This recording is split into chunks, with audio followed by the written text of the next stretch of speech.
What's going on, everybody? It's Faith Dating Coach Elliot Scott, and as you can see by the title below, we're going to talk about how your silence can kill a man, how your silence is louder than words, right? Corny as that sounds, I want to explain in this video why silence has the effect on men that it has, why these guys go crazy, regret, come back, second guess, whatever, or maybe even what they're thinking, right? I want to explain all that in this video, but before doing that, Happy New Year's. I hope you all have an amazing 2025, and if you want to get a session with yours truly and start it off right, at least your dating life, I can't help you with other areas, but your dating life, get my guides or get a session with me, links are down below.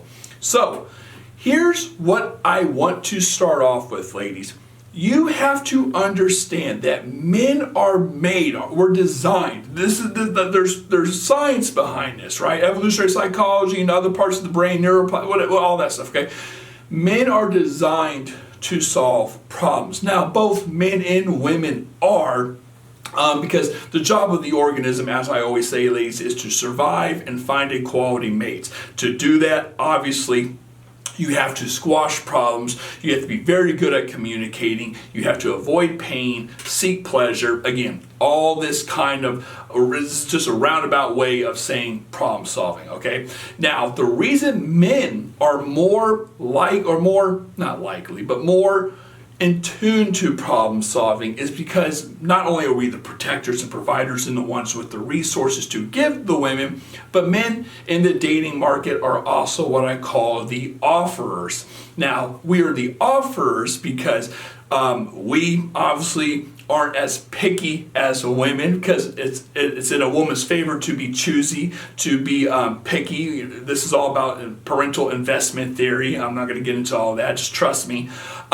So men are a little more fluid with who they're with and stuff like that. They're the offerers, right? Now, however, just because I'm very giving and loving in that sense doesn't mean I necessarily get what I want. So men have to problem solve, meaning they have to figure out what the woman wants, what the woman needs. Am I able to get it? Am I able to close that gap? And then progress forward. And then he takes this knowledge time and time again, his experience with women, right, to eventually come up with a game plan, smooth out the path. So it gets easier and easier with time. That's why, I guess a modern day way of putting this is like men who are smooth, men who have game, men who know how to talk to women, men who have confidence.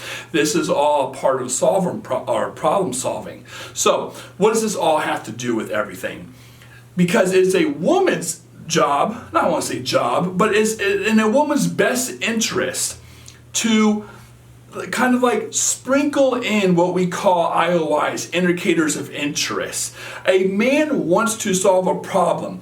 For a man to solve this problem, he needs feedback. He needs this feedback loop, okay? And for that to happen, a woman has to be like, yeah, good job, you're doing great, or get the heck out of here, right? And everything in between. IOIs, indicators of interest, basically signs that, hey, you're on the right path, buddy, keep doing what you're doing. The problem a lot of women have is, if this is the timeline of your relationship, I guess we're getting into it now. If this is the timeline of your relationship or situationship, a lot of women give way too many IOIs. Especially in the beginning, they go, maybe not the very beginning because you're playing the game, but as soon as you start falling for him and he has you hooked, women just start throwing that shit out like fucking candy in a parade. You're just like, here, you're like Oprah, right? You can have one, you can have one, you can have one. Like, women become Oprah, and they give the audience what they want, right? Just look under your seat and there it is. There's your iPad or whatever the hell it is.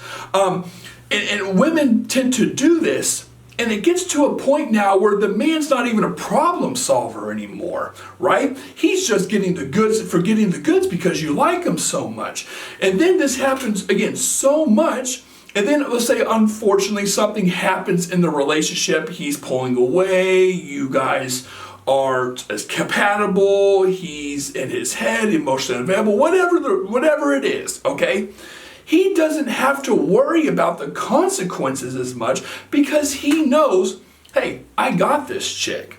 I got this chick. And there's two reasons he knows this. One, everything you have done up to the point, right, of you guys breaking off. I call this the context in all my videos. You're showing a lot of context that, hey, yeah, I want you. I'm not talking to anybody else. I'm only talking to you. I hope we get a relationship. I like where this is going. Let's keep it going. Like, or you're giving a man a million chances, whatever it is. You're showing a lot of context or I call it intent. You're showing a lot of intent that you want a boyfriend, but you want him to fill that role. That's the wrong way to do it. You want to present what I call premise, which is I'm looking for a boyfriend. It's not necessarily with you. You gotta apply for the role, just like everyone else. You don't want to treat a guy too differently.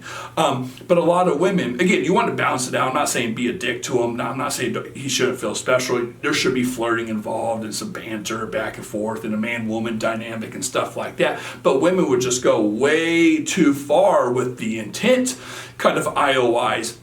And then they wonder why they're in a situation they're in where a guy's not coming back, where a guy's not regretting it, where a guy's not second-guessing himself. And it's because he doesn't need to. He knows he has you. That's the first thing. The second thing on why science is so important, I guess, and how a man is comprehending these type of things is, or I guess how to make it more effective, is you actually have to make him believe you're gone.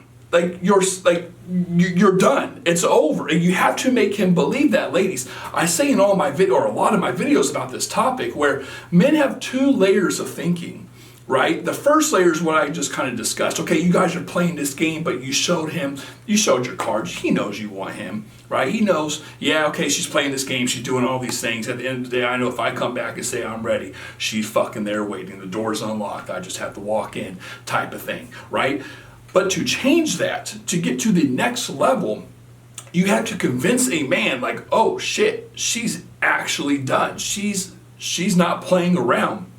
And the way you do this, not unfortunately, but I mean it takes some effort, is you gotta follow through. You gotta be silent. You gotta make him regret his decision or the things he's doing. I always tell women there has to be a repercussion to a man's actions. There has to be a cause and effect. There has to be some type of action, okay? Some type of consequence to what he did. But a lot of women, they will do this for 2 days or a week or something, and then the guy's back in out of nowhere. And then she wonders why she's in the situation she's in. You have to understand, ladies, just going back to what I said from the beginning, a man is a problem solver. Ladies, he's playing the same game as you. He knows that the problem or the solution to the problem is telling her what she wants to fucking hear. Sorry, my language. And then I'm back in. He knows that. You have to know that he knows that. That's the whole trick behind this. Now, you're probably thinking, man, F all these games. I'm not trying to do all this. It shouldn't be that hard. You're right. It shouldn't.